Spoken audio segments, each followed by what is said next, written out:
Pimple ஒன்று மாதிரி ஒன்று வந்துக்கிட்டே இருக்குது. ஆல்ரெடி வந்த இடத்துல மறுபடி வருது அப்படிங்கிறவங்க கண்டிப்பாக ஸ்கின் பேரியரை ரீசெட் பண்ணியே ஆகணும். நான் ரீசெண்ட் டேஸில் இந்த இஷ்யூவை ஃபேஸ் பண்ணிகிட்ருக்கேன்.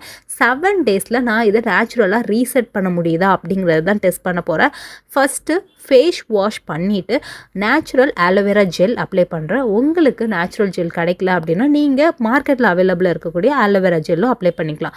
Coming to the PM routine, face wash பண்ணிக்கோங்க. ஃபேஸ் வாஷ் பண்ணிவிட்டு ஸ்கின்னை செம்ம காம் பண்ணக்கூடிய ஃபேஸ் மாஸ்க்குங்க இது. ஸ்கின் கொண்டான்னு சொல்லக்கூடிய அளவுக்கு நிறைய நியூட்ரிஷன் இருக்குது இந்த face மாஸ்கில்.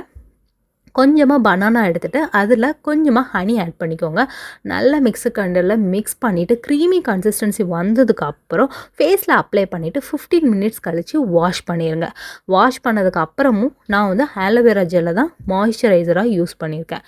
Day 2 is going to be a hydrating and soothing day. கண்டிப்பாக அதில் வந்து hydrate and soothing face mask இருக்க போகுது. ஸோ மறக்காமல் சேவ் அண்ட் ஃபாலோ பண்ணி வச்சுக்கோங்க. Stay tuned for Day 2.